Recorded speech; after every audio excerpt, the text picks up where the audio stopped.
Fade in. I need a username. And I have a great one. Little Kid Lover. That way people will know exactly where my priorities are at. By the way, he gave me permission to touch him. And the kids used to come up and reach in the pool and rub my leg down so it was straight, and then watch the hair come back up again. They'd look at it. So I learned about roaches. I learned about kids jumping on my lap. No, God! You shout like that, they put you in jail right away. No, God, please, no! No! No! No! No trial, no nothing. I don't like them putting chemicals in the water that turn the friggin' frogs gay. Journalists, we have a special jail for journalists. How dare you? Put a chick in it, make her gay. Serious crap. Put a diverse woman in it, make it gay. This is the first time that we see a woman, and the first time that we see a black woman in this area and this world. But Mrs. Kennedy, Bambi's a baby deer. Baby deer, put a chick in it, make her gay. I love nothing more than to be dragged out at every conceivable opportunity so you can Parendeas. Sexism in gaming. Pronouns. Gender ambiguity. If I had a gun with 2 bullets and I was in a room with Hitler, Bin Laden, and Toby, I would shoot Toby twice. No, that's okay, you were all right. being really funny, and then you went too far. It was bad. It was bad for Trump to meet with Nick and Yake. Do not come. Do not come. I'm gonna come. You keep doing that, no one up here is going to call you Donald Trump anymore. We're going to call you Donald Duck. Yeah. Weird. Are these proof of extraterrestrial life? The alleged remains of non-human beings were displayed in Mexico during its first congressional hearing on UFOs.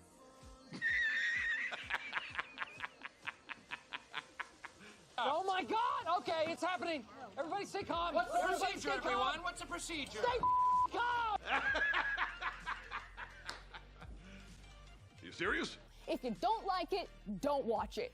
Peace. Actually talking about there at the NRA meeting that's today in Texas. Someone should bomb that building. Oh, you know it, lad. You know that Hassan Piker? I'm coming to kill you in Los Angeles at your house. Or in the ring? No, in real life.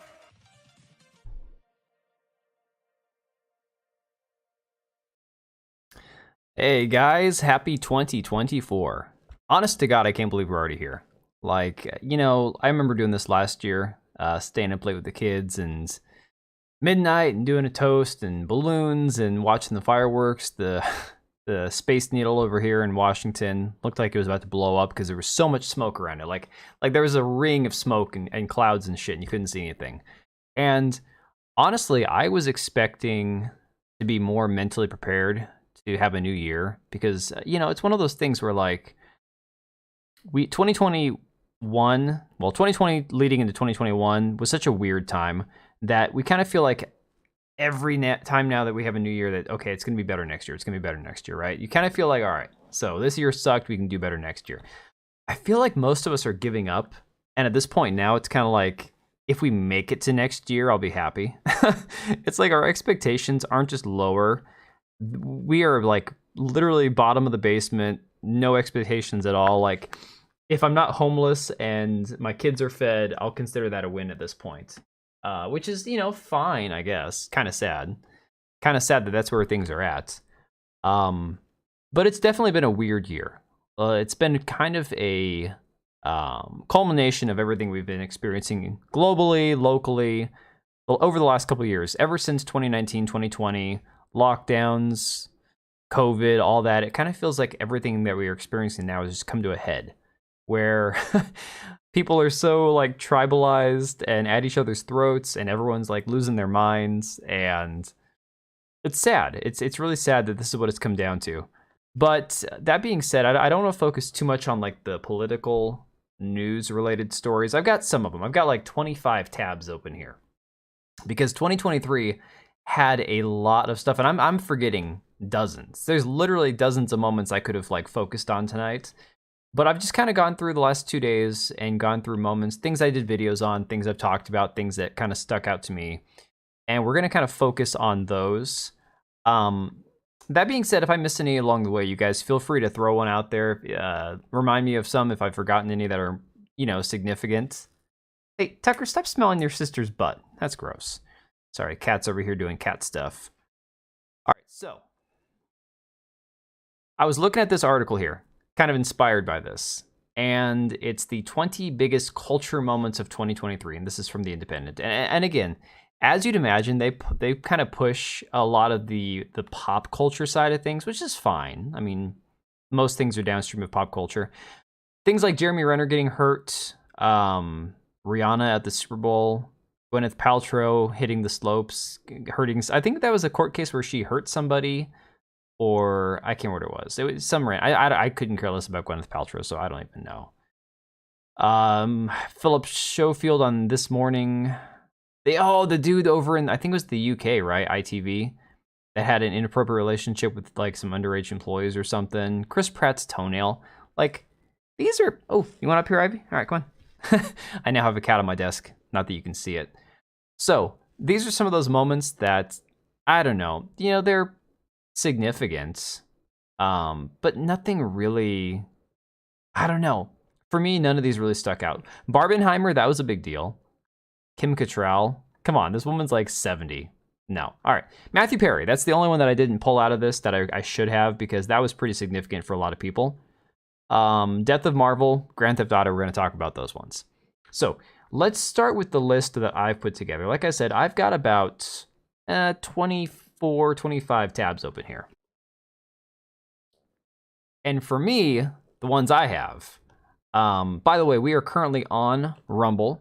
We are on Twitter, X. We are on, I'm even streaming to Instagram now, just because it's one day it popped up there that I could. And so I said, hey, why the hell not? So we have that now. I kind of wanted to start it with where this year began for me, because a lot of you probably don't know. I haven't talked about it in a long time, and it's one of my older videos going back. So I transitioned my formats about halfway through the year because I ran out of time doing like the scripted videos and all that crap, to where everything I'm doing now is kind of like commentary, either on the spot commentary or little 5-minute segments on my other channel. But I was doing more investigative, scripted, things that take more time. And one of those videos was on this woman, Eliza Blue. And that's kind of like where my year began, because I was pushing really hard. Razor Fist, Yellow Flash, these guys helped get me over 100 subscribers by New Year's. Great, I was awesome. I was like, hey, 100 subs, that's awesome. Then I did a video a few months later on this gal, Eliza Blue, and it became my biggest video of all time. So this was February last year, I think. It says 11 months ago. 25,000 views. This video had 1,500 likes and only 8 dislikes. I wish I could clone those stats, and honest to God, this right here, I thought I had it made, this video. But if you don't know who Eliza Blue is, quick summary: she pretended to be some, sexual assault advocate. She pretended to care about victims, had her own victim story, tried to get really close to Elon. She went on Timcast a couple times. Tim Pool kind of defended her. There was a whole thing with his investigative journalist covering for her. That was how the year began for me. And that whole story just kind of blew up all over Twitter, all over YouTube. It was huge. That was like the only thing people were talking about for quite a while, actually. Where she came from, what her whole story was. Ivy, what are you doing? You guys, I don't know if you can see right here. So I literally have a cat sitting right in front of, between my two freaking monitors here. I can barely see. So yeah, that was Eliza Blue's story. And from there, things just kind of spiraled. And ironically, around that same time, remember, that was after Elon bought Twitter, she then kind of disappeared, and Elon rebranded Twitter to X, started monetization, all that stuff. But it's like the Twitter sphere, the X universe that we have now, it was kind of like rapid fire. Every day there was something else, some controversy, some scandal. And that's kind of how the year started off for a lot of us, especially a lot of the YouTubers. Because for me, like I said, I dipped my toe into this story and I went way down a rabbit hole. And that's kind of where I really got to thinking, oh, I should do this YouTube thing for real. Unfortunately for me, time constraints, algorithms, picking bad topics. Not necessarily, nobody's fault. It was like one of those things. I had one video that did great. I could never really match its success, and that's kind of how life goes, right? That's how the YouTube algorithm works. The algorithm gods control everything. So I do need my mouse here, though, Ivy. You got to let me. Cat's swatting my hand away from the mouse. So let's talk about the next story. Next big thing that happened. This is actually from January of January 1st. I'm like, this didn't happen till May, right? Women's Month or whatever it was. The Dylan Mulvaney Bud Light catastrophe. Dylan Mulvaney, famously the guy that was celebrating his year to transitioning to womanhood. Bud Light decided to give him a sponsorship, and the rest is history. What was it? A 30% decrease in sales? Some crazy, crazy stuff like that. 28% decrease over the 4-week period ending December 9th compared to a year ago. So it has still had an effect. The crazy thing about this is normally conservatives, Republicans, anybody right of center, not the best at maintaining a boycott or actually, sticking to their guns, sticking to their ethics.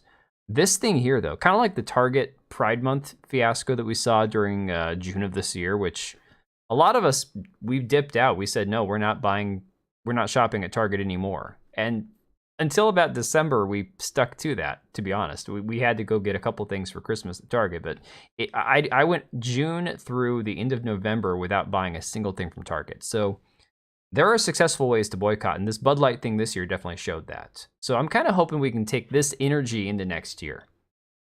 I mean, it remains to be seen if this is going to be a lifelong pattern, if this is going to, peter out after the election cycle, because I think if Trump gets reelected, or whoever ends up running on the Republican ticket, you might see a lot of the conservative side of things, the right-leaning side of things, peter out.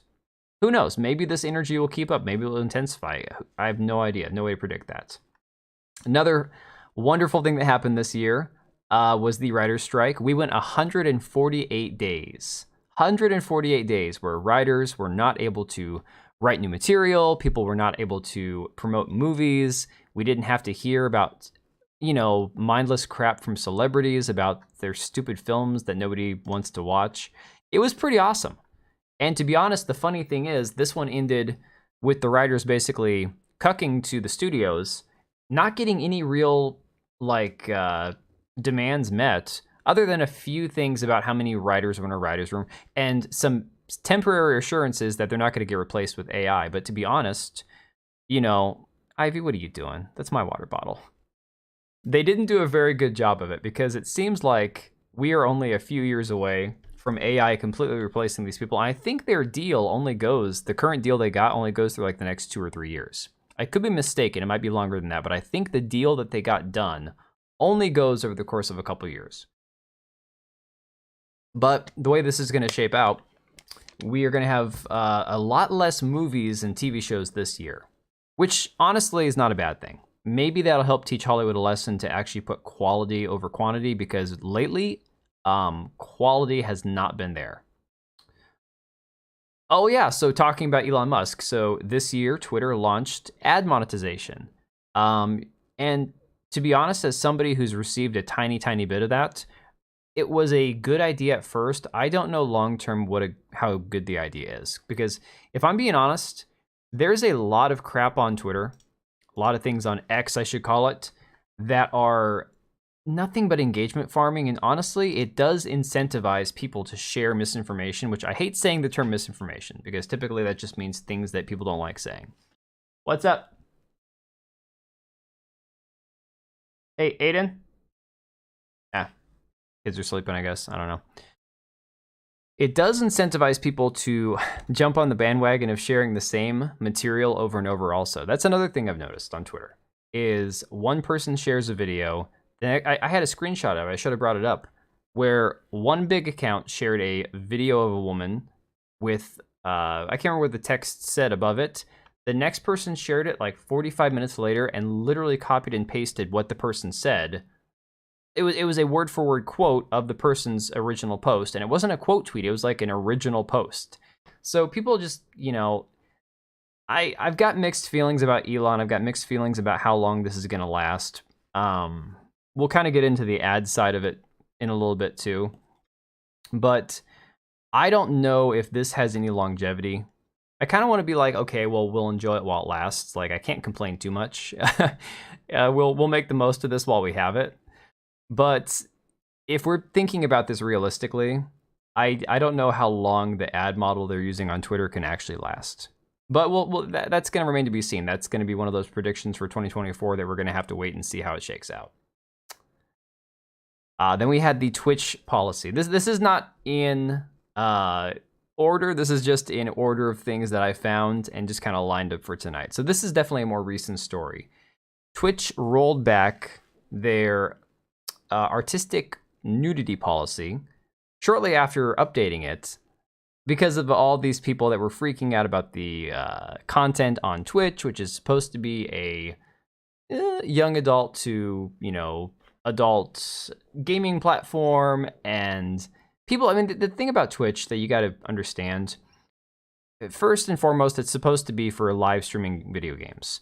Then it turned into, hey, this is a great way to just be a socialite or an influencer without actually having to do anything gaming related, which then devolved into, here's a link to my OnlyFans, wink, wink, nudge, nudge, which again, I've said for a long time, I don't care that the women that do this or even the guys that do this exist. Fine, you want to do that? Leave it on there or go advertise on a different, platform.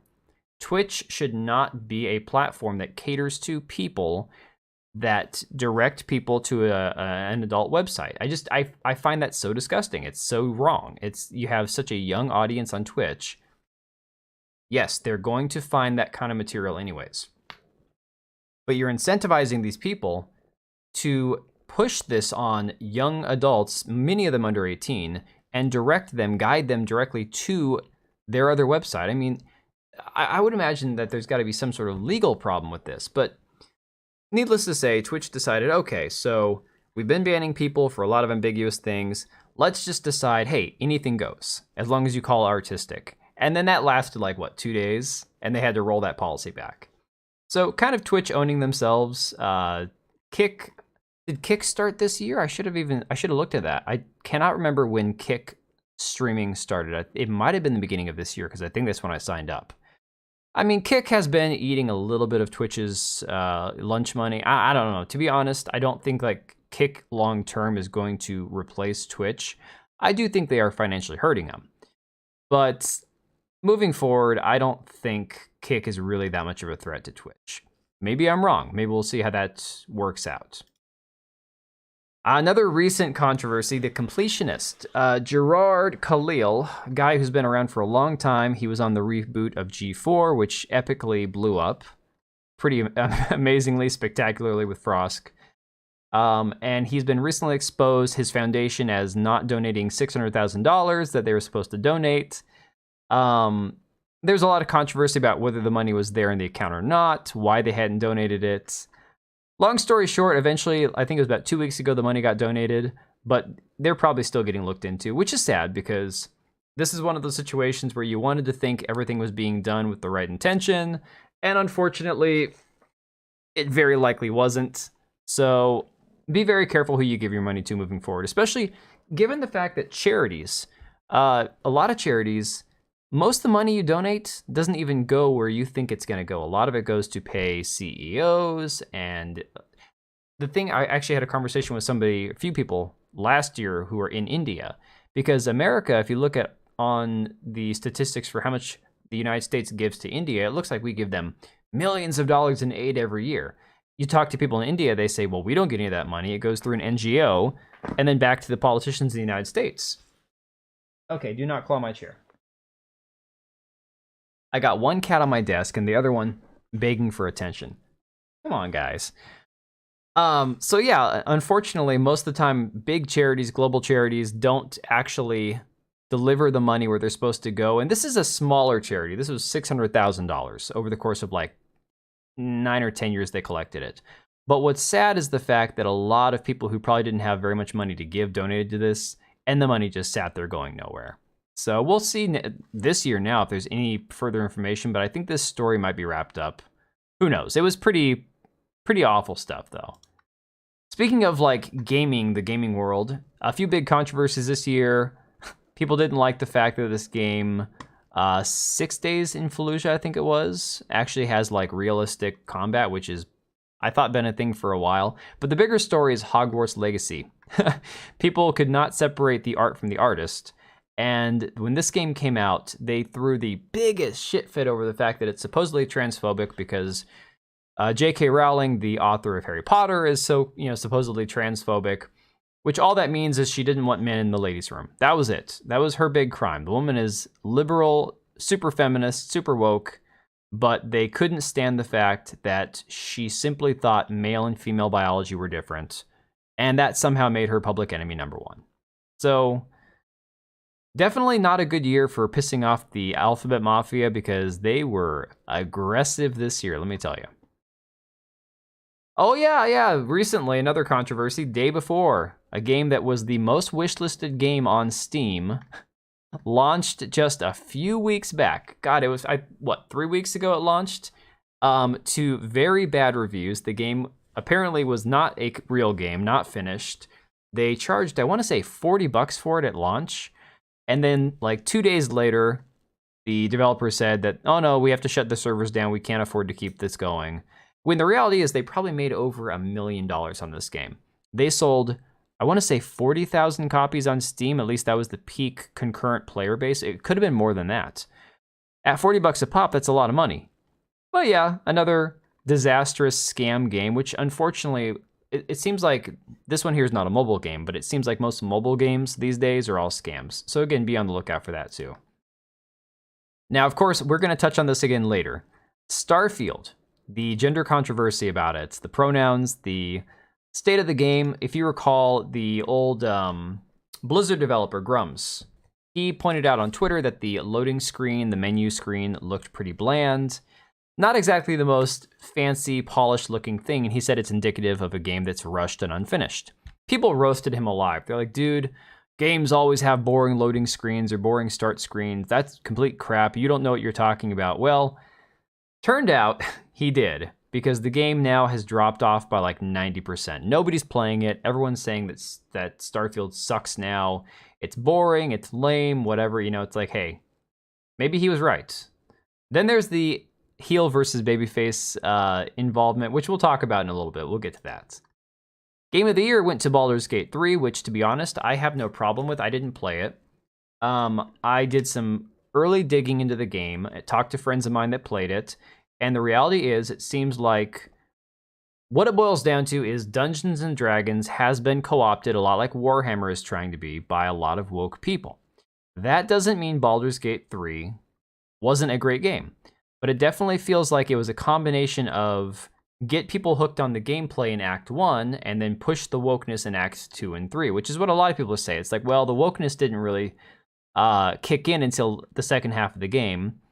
But the game itself, functionality-wise, as far as like the mechanics of the game, like replayability, the ability to do whatever the hell you want to, really, seems like people love the game, which is great.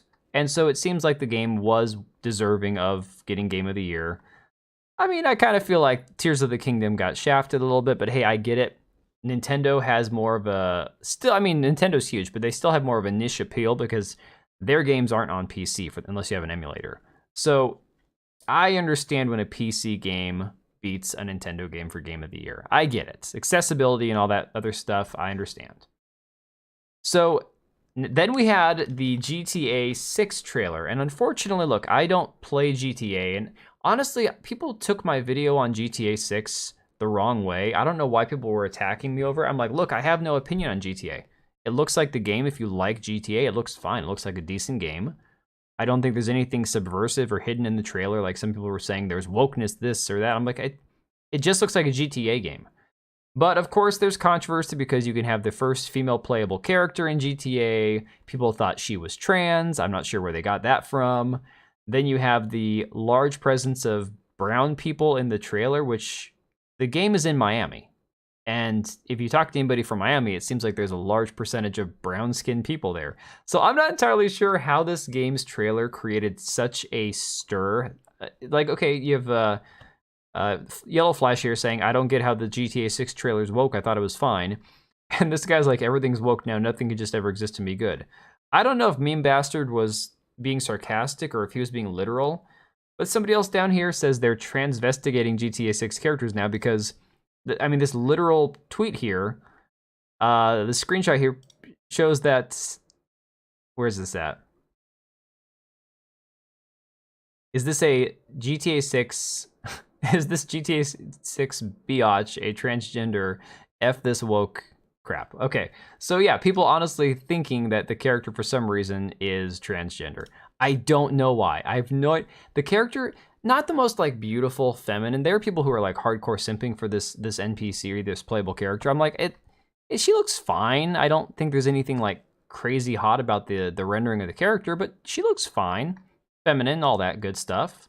But even like Tim Pool had a really weird take where he's like, oh, I don't want to play a girl in a video game because it's unrealistic. You can't punch somebody through a wall. It's like, I get it, but at the same time, you're not playing like a realistic shooter with, bleed out damage and exhaustion and dehydration. You're playing GTA. Does it really matter if your character is unrealistically strong? I don't know. That'd be like playing a Marvel game and complaining that the women are too strong if they're, superheroes. Kind of a weird take. So there was a bunch of leaks about GTA 6, and the hacker was sentenced to an indefinite imprisonment in secure hospital, which is pretty hilarious. People were sharing this around. Going back to my point about the ad monetization on Twitter, a lot of people were complaining or saying that this person was in life prison, like a life prison sentence for hacking GTA 6. Reality is it's somebody who has autism and who claimed he would hack the servers again, hack Rockstar again if he got out. And so they're like, no, we're going to temporarily hold you until we need to, until you're done, because the kid's autistic. They wanted to make sure he wasn't a threat to anybody. They want to make sure he didn't cause millions of dollars in damages by leaking all this stuff. And so they're holding him indefinitely because of it. Sucks for him, but at the same time, even being autistic, you still can't do that shit, You still got to be careful what you do online. And of course, they make the joke about the autistic people on 4chan being the best hackers, but really, there's something about that little touch of autism. I think we've got one more gaming thing, or maybe that's it. All right, let's talk about TV shows. Hollywood in general, TVs, movies, things that didn't pan out so well in 2023. Henry Cavill on The Witcher was probably, I'm not going to say it was the best casting they could have ever done. I like Henry Cavill's portrayal of Geralt. I thought he did a great job. I think the show could have been better. And I understand why things were changed from the books. And honestly, being somebody who only played the video games and didn't read the books, I get that the books are more boring, that Geralt's he doesn't hunt as many monsters. The games kind of have a different take on it. That's all well and good. But what I would have loved to see is if they could have blended more of the book and the video game Geralt instead of making up their own version of it, which had nothing to do with either one, which is kind of where we ended with Season 3. Season 3 was terrible. I don't know if any of you watched it, but Season 3 of The Witcher was god-awful. It was boring. Henry Cavill, he was, like, done. He had no interest in being there. You could tell it was all over his body language. It was in his voice, his inflection, everything. He was just done. I still liked Ciri. I thought Yennefer still did a good job, but the script was crap. This little Asian gal here, the druid in the forest, super annoying. And they ended the show by trying to give him a proper send-off by creating this massive fight scene where he kills like 30 guards, still has to have his ass saved by this chick. And at the end, it doesn't mean anything because he's done. Henry Cavill's gone. He's not coming back. And I think the new season is supposed to come out next year. I could be wrong, but I think it's supposed to come out 2025. I don't know how they're going to do it because they took Chris Hemsworth's smaller brother, I think it's Liam, and he's now supposed to play Geralt. It's like, they're probably going to have to do something where he's like Geralt from another universe or something because they don't look anything alike. Physically, in the face and the body, it's just not going to work. So that one's dead. That one, even if they do film seasons 4 and 5, which I doubt they're actually going to ever do, this show is DOA. Then we had Willow, which was by far in 2022, and for like the last decade, one of the worst TV shows I have ever seen in my life. I got through 4 episodes, started episode 5, and the intro alone to that episode, I looked at my wife and said, I can't do it. We turned it off. I was like, screw this. I'm over it. I can't do it. And yeah, so basically where we are now, back in October, Disney Plus decided to cut their losses and completely removed the first season from Disney Plus. Now, the funny thing about this is, this was supposed to be a multi-season show with a spin-off show featuring the lesbian princess and her lesbian bodyguard, okay? And then they decided to just straight up scrap the entire thing. Didn't just, give the red light to like the shows themselves. They straight up pulled this shit from Disney Plus because they couldn't take the losses anymore. They probably were honestly concerned that they'd get some new subscribers. They would then watch this show and unsubscribe. It's that bad. The show is god-awful. So yeah, Disney just taking another hit there. Then you've got the Little Mermaid remake. Now, I've seen a smidge of this. It does not look good. It is muddy. The underwater scenes are terrible. The fact that the King Triton is a different race from all of his daughters, and that there's like 7 or 8 different races that are never explained, is the dumbest thing that they could have done with this movie. I just don't understand who keeps asking for these live-action remakes. I'm already not a big fan of remakes to begin with, but this live-action remake didn't actually make the money back that it was supposed to. People keep saying, oh, it made $540 million. It's like, no, the movie cost close to $300 million just for the budget, not including marketing, not including the revenue that they had to split with the theaters. Remember, the theaters keep like 50%. So just, this right here was probably one of the biggest controversies we had this year in movies. But this was not the only race swap that caused quite a stir.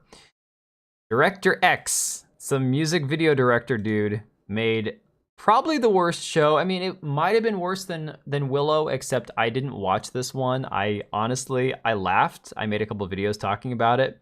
But this Robin Hood TV show, I could not bring myself to watch. Let me see, are we muted? I'm just gonna mute this. This show here looked so impossibly bad. This is like, if you ever take the whole diversity, equity, and inclusion line about, modernizing or updating for a modern audience, that's what this show is. You take Robin Hood, you make him a black woman, you put him in the literal ghetto in the hood, and all the villains are white people. And it's like, okay, that is as updated for a modern audience as you can ever get. And so, of course, the director, he just tried to fight back. He tried to tell everyone that they were bigots and racist because they didn't like his horrible piece of shit show.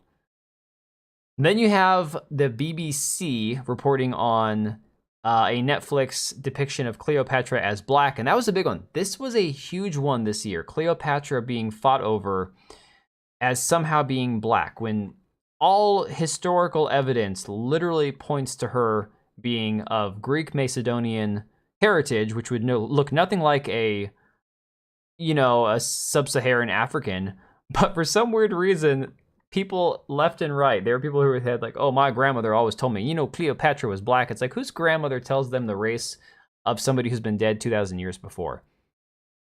Not the kind of conversation I ever had with one of my grandparents. Let me be honest about that. Like, what the hell? Another race swap, Doctor Who, and we're going to talk about Doctor Who again in a minute. Race swapping Isaac Newton for I think is he Indian? Half Indian, half English? Or is he African? I think he's half Indian. But not just half Indian. So this guy, Nathaniel Curtis, he's a half Indian, half English actor, and I believe they alluded to Isaac Newton also being gay in Doctor Who, which is fitting because now they've also made David Tennant's character, they confirmed him either being gay or bisexual, and the new Doctor is going to be exploring his gay sexuality. So you got that going on too. Speaking of the new Doctor, you had this scene here during their special that they were doing before Christmas, where they created bi-generation, which apparently has never been a thing before, where this black man split out of this white man's penis. I mean, literally, one of them pops out of the other, and this scene right here, I mean, this should be on a postcard. This is so cringe. It is unbelievably funny. The look on Nkuti Gatwa's face here, it's just like, not seeing him from the waist down either makes it worse. But yeah, so now they have the race swap Doctor, the first black one, and he's super openly gay, flamboyantly gay. And the show is apparently going to be more controversial. So more good things to look forward to this year, guys. I mean, definitely, it's if you were already loving the show, you're going to love it even more. All this kind of culminates into the Marvel Disney fiasco this year, where they lost about $1 billion between all of their animated movies, the superhero movies, the Marvels, Wish, Little Mermaid. Again, people think Little Mermaid did well. It did not do well enough to actually make any money. There was also, hell, what was it? Ant-Man 3. You also had freaking, crap, what's the name of that movie? Oh, the Buzz Lightyear one, although I think that came out a year ago, didn't it? Either way, they had about 9 or 10 films that collectively lost them almost $1 billion this year. And ironically, it just doesn't seem to be enough for them to actually catch a freaking clue. Because Disney continues to push the same agenda, the same garbage into their kids' programming, their kids' movies, without any fail. And at some point, you would think that they'd get the clue, like they would actually stop and think about what they're doing. But they don't, and they won't. And so that kind of just takes us to where we are now, where Marvel is just a shell of its former glory. Same with Disney. Everything has to be diverse. It doesn't matter if it fits the right storyline or if it actually does anything to help show diversity. The only diversity that they can do is skin color. No diversity of thought. No diversity of anybody from different backgrounds. It's all diversity of skin color, but all similar ideology. It's completely hypocritical at face value. A couple of movies that did do well, though. The whole Barbenheimer thing. Barbie and Oppenheimer collectively made about, what, 2 points? Let me see. I know that Barbie did 1.5 billion collectively. So we had Barbie, Oppenheimer, and Super Mario Brothers. Fantastic movie. Not the best movie ever. Super Mario was not like the greatest animated film of all time. Perfect for what it needed to be. They nailed it, did a great job. I hope the sequels are good, or even better. But Barbie, Oppenheimer, and Super Mario Brothers together did 1.5 billion domestically, and globally the three combined to do 3.7 billion. That's incredible. Like, the amount of money those three films made, it just blasts anything that Disney is... I mean, the thing is, it's not that Disney can't make money or can't make a good film. They've done a couple times this year where they've actually made money on films. The problem is that all of their budgets start off so freaking high that they just have like such an insurmountable amount of money that they just cannot overcome. And it's stupid. They're setting themselves up for it. Let me see here. Of course, you got to talk about the Taylor Swift movie, which unfortunately my wife and daughter contributed to, but it did fantastic. One movie I did not get on here. Oh, Sound of Freedom did well. Surprisingly well, especially given the fact that the movie had such a low budget. They did really well. One movie that they don't have on this list, I don't think. Five Nights at Freddy's, great movie. I didn't play the game, but as an adaptation, okay, maybe it wasn't very faithful. For entertainment value, great movie. I enjoyed it a lot. Especially not really knowing much about the game. My kids kind of told me about the storyline for the game. I thought the film was done really well. Very entertaining. I thought it was faithful enough to the game to not piss off everybody, which it seems to be, which is great. And Scott Cawthon is actually listening to the fans. He said, hey, when we do a sequel, we're going to take all this stuff into consideration. That's the right way to treat people. That's the right way to do things. So the one thing I didn't get a article on is Godzilla. Godzilla is fantastic. Godzilla -1, I think it's called. I can't remember. It's already blown the hell out of most of the modern movies that are out there. As far as like actual profitability, Godzilla cost them, I think, about $12 million, and here in the United States, it's made over 40. And that's just in the US. Like, that's incredible. They're bringing it back with like a black and white version. So that movie is probably going to top out at 50, 60 million, which doesn't sound like much when you consider the fact that Little Mermaid globally did 540, but they didn't make any money. Again, the whole point is you could spend as much money as you want. You could make $1 billion on a film, sell $1 billion in tickets. But if your film costs $600 million, you're not making any money at the end of the day, which is something that, again, modern Hollywood's going to have to learn.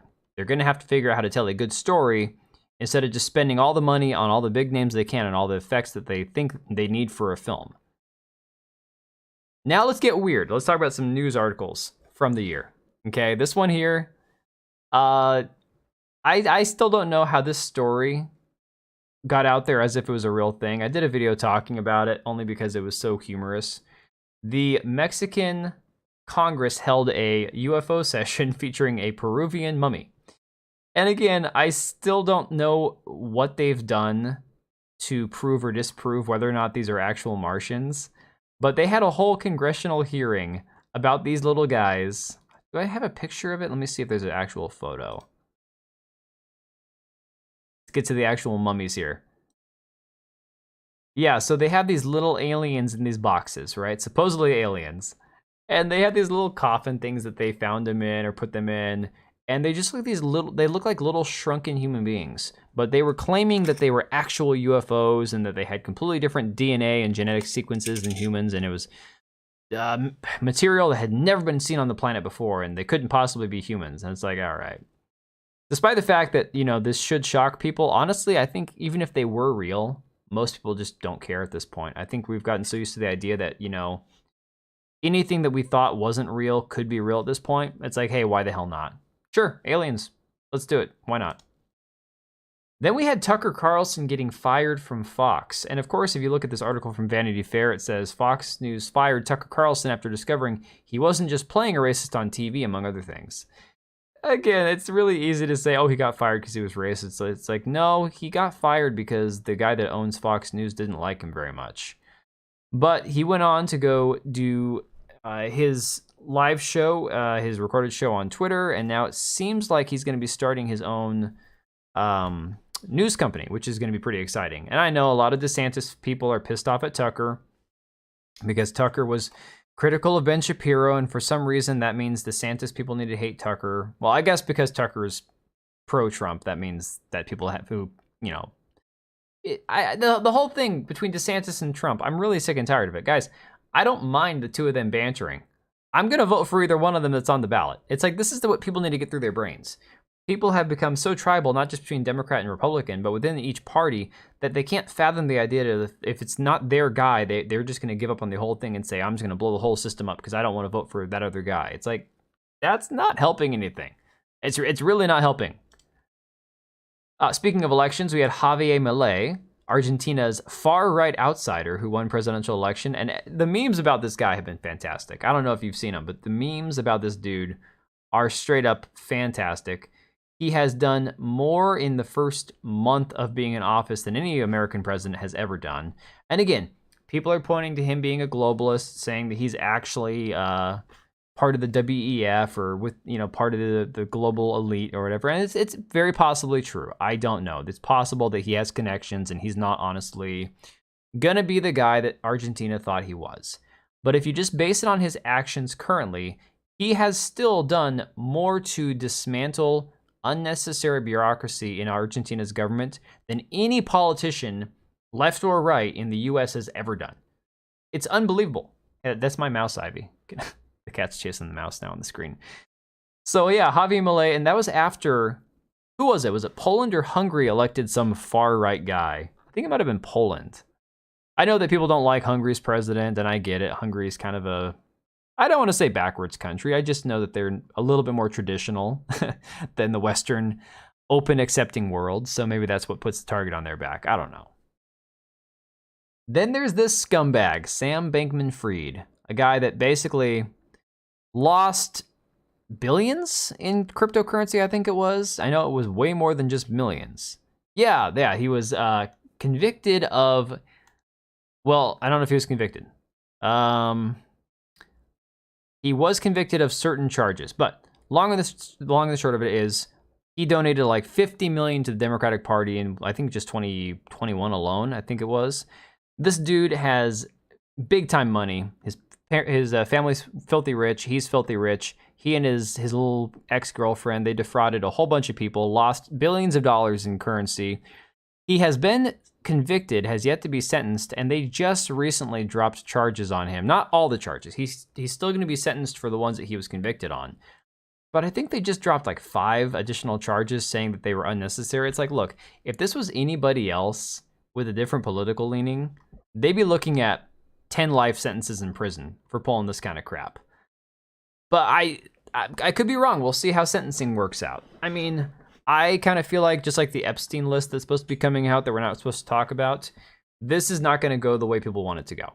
Just saying. But hey, it's a new year. Maybe we'll see. Maybe things will change. I don't know. Then this was a fun moment here. Again, I am not the biggest Elon fanboy. I like some of the things he's done. I don't like some of the things he's done. I don't like some of the things he said. I do like some of the things he said. So there's nuance to be had.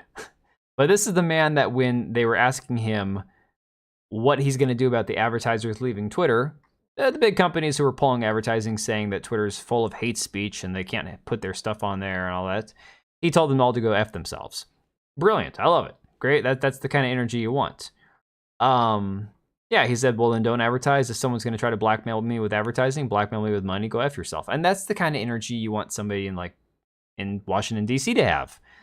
You want somebody who's actually going to stick to their guns. Now, again, Elon. I've got a lot of mixed feelings about him. I don't think he's like the savior people think he is. I don't think he's the free speech absolutist he's claimed to be. But I do think that he's done some good things. He's claimed to He's said he intends to launch a thermonuclear lawsuit against Media Matters. Great, love it. Filed a civil suit against the Center for Countering Digital Hate. Fantastic. He's talked about taking on the ADL, which is fantastic.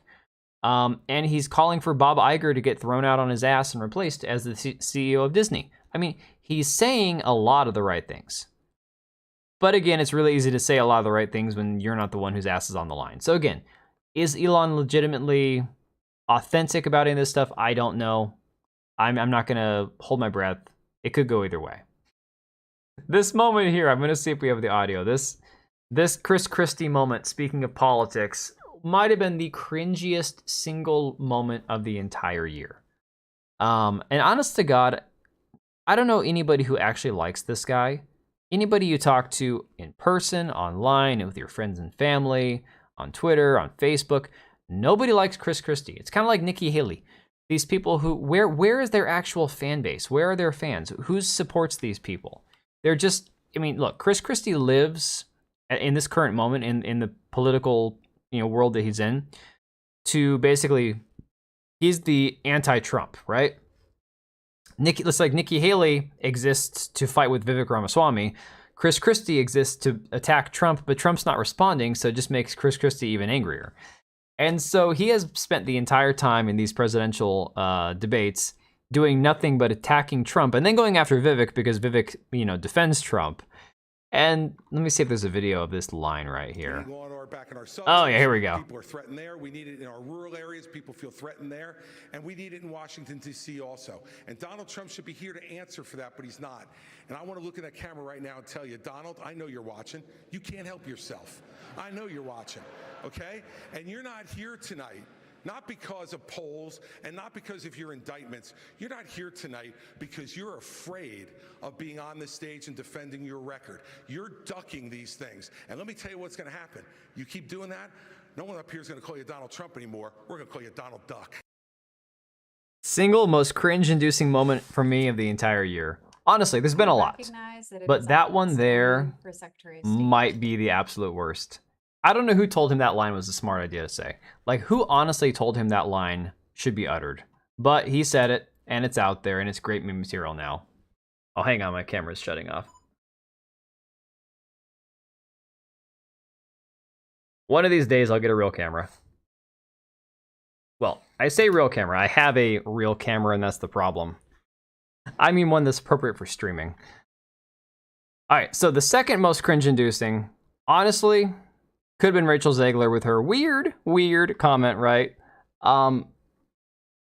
Rachel Zegler, I don't understand why Hollywood even exists anymore. Because if we're going to be honest about it, I was talking to my mom and some friends of mine a while back.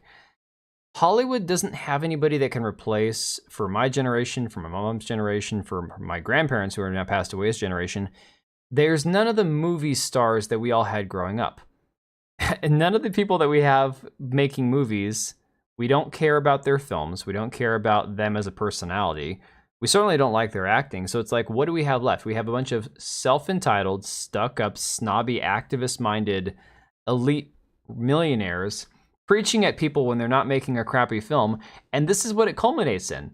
The snotty, bratty, entitled attitude of people like Rachel Zegler, and she honestly has personified it. So before, you know, they even got to where the movie's not even being filmed yet, as far as I know, or if it is, it's not wrapped yet. You have Rachel Zegler shitting on the film, shitting on her male co-star, saying how Snow White's this horrible story that needs to be updated because the prince is a stalker and it's just weird, and she's not going to be saved by the prince, and she's this, you know, feminist warrior. And then there was a story that they weren't going to have dwarves in the movie because that's just wrong. And Peter Dinklage from Game of Thrones, he threw a fit saying, well, you can't have little people play dwarves. That's insensitive and wrong. Meanwhile, he didn't ask the rest of the little people that are out there. They're all like, hey, sign me up. I'll take the job. I could use a job, right? So he helped deprive a bunch of little people of that. Then they scrapped the entire idea of having magical creatures, and now all we have is a bunch of CG dwarves. Now, again, could just be a production photo, like a concept photo. I don't know what they're going to do with this.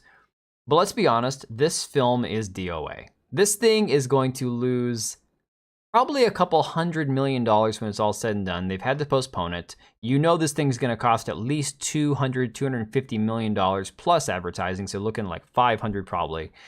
And Rachel Zegler is just the most insufferable person. She's tried to go out and do damage control, and honestly, the best thing they can do now is for her to shut her mouth, because this is just going to get worse as this year continues. But I can't wait now that everyone's got, you know, I mean, Hollywood, yeah, they're back. The strikes are over. There's less movies, but we can finally hear from the actors again.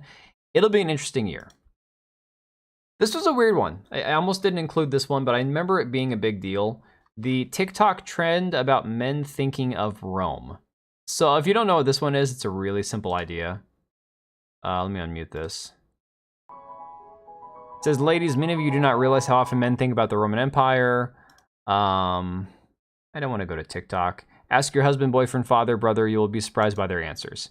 That's all it was. Just apparently men thinking about the Roman Empire, which I get the idea. I get the concept. I can't say that I spend time thinking about specifically the Roman Empire, but I get the whole idea that people spent, men in particular, spend time thinking about how things used to be, how society used to function, especially when you're in society nowadays where everything seems to be falling apart. That right there is a very, very masculine thing to do, where you go, you know, think about how society was formed. You think about the things that had to be done to accomplish these great tasks and build these empires and these fantastic buildings and architecture and history and culture and literature. And then you think, well, what the hell are we doing now, you know? The Oliver Anthony one. This is one that I thought was like artificially created and unbearably cringe, to be honest. And again, I'm not saying you can't like his music, but I am going to say there was something completely inauthentic about this Oliver Anthony guy. All of a sudden, he went from nobody to hundreds of thousands of followers across social media, hanging out with like Robert F. Kennedy Jr. and who's the former Democrat politician turned independent? Was she from Alaska? I can't remember. I'll think of her name later. More of the moderate side of things. Hanging out with guys like, I think he hung out with Jack Posobiec at one point, just, you know, conservative influencers and stuff. And all of it was because he had some songs that resonated with people. I swear it's because of the way he looks. I think the flaming red beard is frightening. I know people like it, I guess. I don't get it. But yeah, then he kind of got in trouble because he had a concert where they were charging like $100 a ticket, and then he got canceled, and then he was uncanceled. Long story short, I haven't heard this guy's name in months. But for about 3 weeks out of the year, he was the only thing people were talking about, was this North of Richmond song. And it's like, all right, the song was fine. I thought the song was fine. I don't understand all the hype about it. Then there was the TikTok NPC trend. And my God, this is just proof that society is doomed. Yeah. Honest to God, this crap right here. Hee-haw, yes, you gotta feel like a cowgirl. You ready to turn? Yes, you gotta feel like a queen. Slay, huh? Gang, gang, gang, gang, gang, gang, gang, gang, gang, fire, gang, gang, gang, gang, meow, gang, gang, gang, gang. Honestly, I don't know how this started. I don't know who the first person to do it was. It is so cringe. It is so mind-numbingly... It's done well. Unfortunately, it's just painful to watch. And what I don't understand is the people that actually spent money having people do this. So it says TikTok pays its users far less than YouTube. TikTok is known to pay 3 cents per 1,000 views. But what they were actually making money off of was the fact that people were buying these stickers, these little emojis in the chat, and then the people were doing the NPC reaction to it. As a performance art, I guess, I kind of get it. But at the same time, this was... Like, I was watching, and there's this guy that kept doing this thing where he'd call it like a glizzy, where he'd suck on an imaginary hot dog. And of course, it looks like the whole blowjob thing, right? Maybe that was the whole point of it. But yeah, I will never understand how this got started, why people bought into it. The whole NPC fetish thing, it's got to be a sexual thing. I'm sorry. Because no person in their right mind should spend hours of their life watching this. It's unbelievable. I don't get it. And then, of course, we had one of the best moments this year. That mother effer is not real, plain lady, which unfortunately, I'm not saying it's not the same gal. But the woman that now has the YouTube channel and the podcast with Alpha Fox on Twitter and all the news articles about her and all the interviews she's done, and she's been on Alex Stein and all these other people's shows, she might be the same physical human being that was on that plane, but it's not the same woman. The woman that was on that plane, it was such a viral moment when she freaked out. I mean, this gal right here, look, this right here is not the same person. And I'm not saying it's not literally the same person, but in that moment, this woman here was not this gal here. This gal here, you know what I'm saying? She's profiting off of this moment where she freaked out. There was all this mystery about her, like, who's this person? Why is she freaking out? Did she see a shapeshifter or an alien, a reptilian, whatever? And now she's all done up with the makeup and just basically, I get it, she's monetizing her presence. I understand that. It's just sad. I mean, this gal here says, clearly they got rid of the lady on the left. This isn't the same person. Her voice is vastly different.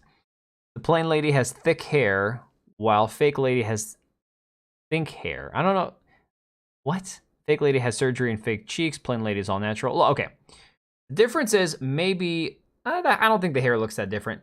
She could have had plastic surgery in between these scenes here, in between these screenshots. I don't know that means it's a psyop. All I'm saying is something happened where the woman went through a transformation where she is no longer this woman here and she is now this personality over here. And I miss this gal over here. This moment was funny. This over here is cringe. The fact that she started a YouTube account, the fact that I'm okay with people monetizing on moments in their life. Like, don't get me wrong. Especially a moment as viral as this, I applaud her for making the most of it. Especially because this could have been so embarrassing for her. This could have been such a low point in her life. And the fact that she can own it and monetize it is great. However, there's just something fishy, you know? It's inexplicable. There's just something so fishy about it. Then, of course, we have to talk about the thing that all conservative pundits were talking about and sharing all over Twitter for weeks at a time. The gay Senate staffer sex scandal. And I get it. Big deal. It's a big story. I saw the video, regretfully, and everybody was sharing it around, and it got to the point where it's like, okay, we're going to make it a challenge to see if conservatives cannot share a gay sex tape for more than 5 minutes. But this is just indicative of where we are as a society, where if you remember Sam Brinton, I think his name was, who was in charge of nuclear waste disposal for the Biden admin, he got in trouble for stealing women's clothing and then wearing it around the White House. You've got people like this working as staffers for politicians having sex in Senate rooms and filming it. This is just the state of our society. This is the level of degradation and decay that we are facing currently. Oh yeah, there's a graphic link. Let's not click on that. I don't want to lose my YouTube channel. It's just nothing should shock us anymore. That's I guess what it comes down to. I'm just not shocked by any of this crap anymore. Nothing is surprising. Nothing is disturbing.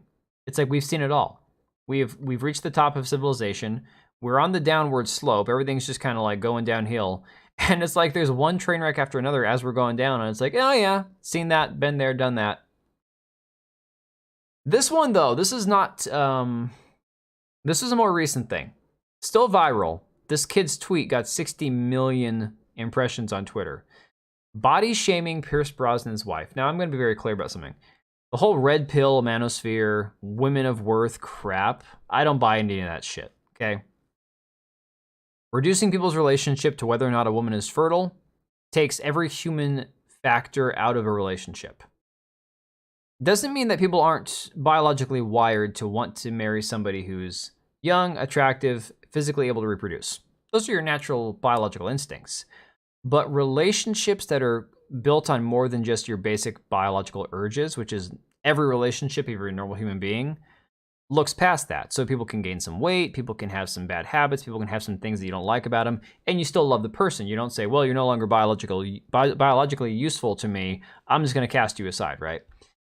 This kid, this RX red pill guy, he put this side by side of them, you know, when they first got together years ago and them now, where they're both older and happy. And this isn't even like a now picture. This here is more current, the two of them.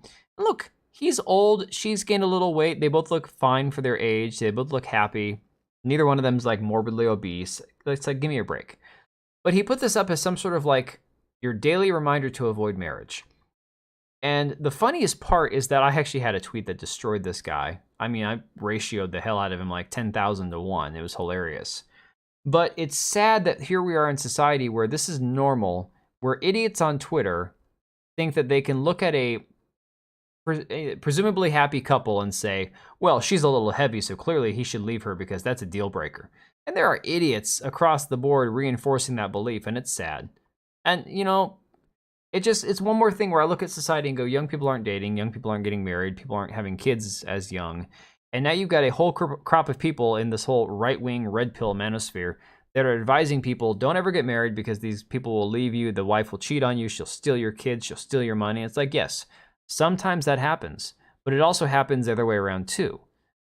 All people, regardless of gender, are capable of horrible, evil things, no matter if they're married to somebody or not.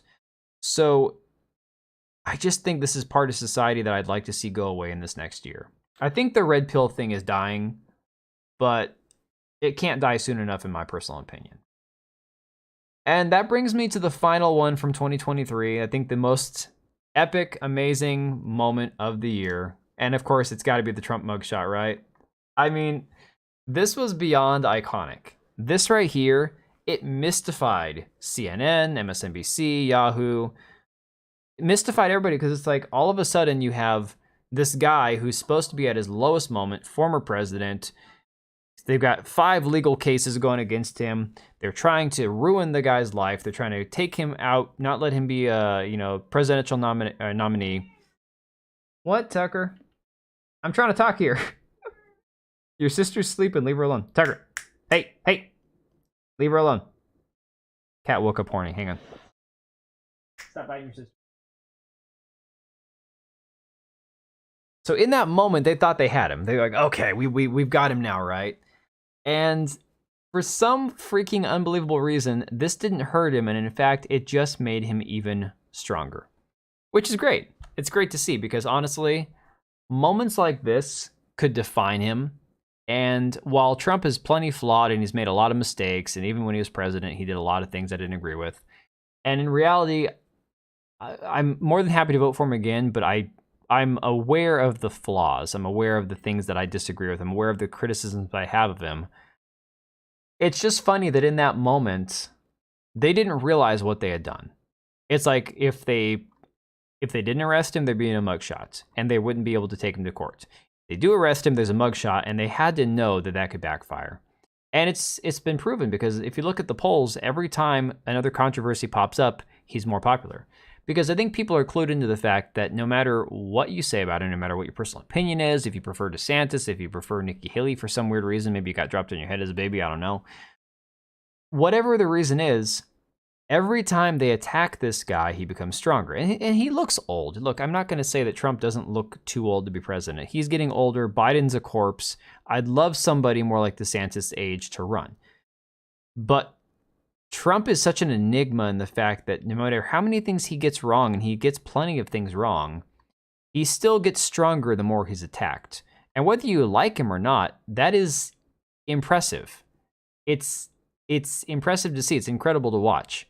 And so I'm curious to see in the next 11 months the state of the country, not just entertainment, not just video games, not just pop culture, but where we are mentally, because the looting, the civil unrest, the culture war, right versus left, woke versus anti-woke. It's like, yeah, we all can profit off of it. We can all contribute to it. We can all make things worse, and to a certain degree we do. But what's the tipping point? At what point do we get to where things are as bad as they're going to get? They couldn't possibly get any worse. And when do we start to heal? When do we get to the point where it's like, okay, we fought about all this crap long enough. We've made up our minds. We're going to just have to get along despite not agreeing.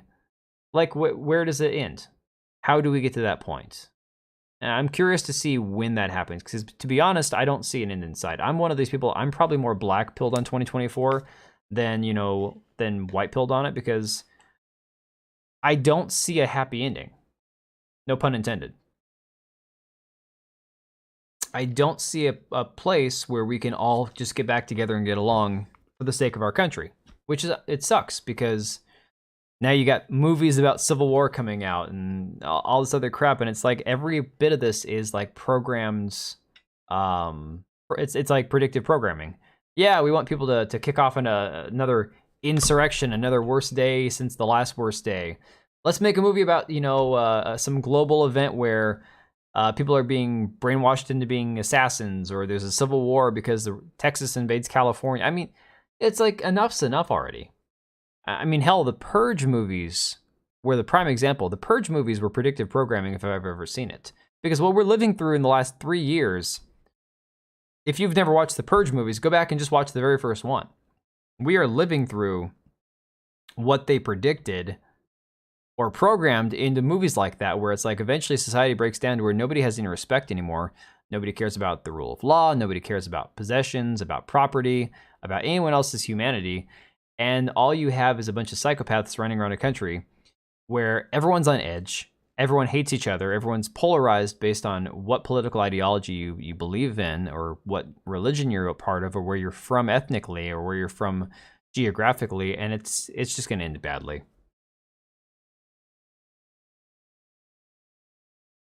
I thought that was one of the kids. All right, I knew tonight was going to be kind of a slow night on here. I'm not even mad that nobody showed up. I'm going to leave the stream up on my channel and my saved live streams. Anybody that watches it, if you got to this point, you're awesome. I appreciate it. I'm going to be working on a couple new videos this week. I got to get back to work, actual work tomorrow. I've taken a lot of time off the last week and a half, and my brain is ready to go back to work and kind of be productive. So I appreciate all you guys, and I'll see you all in the next one.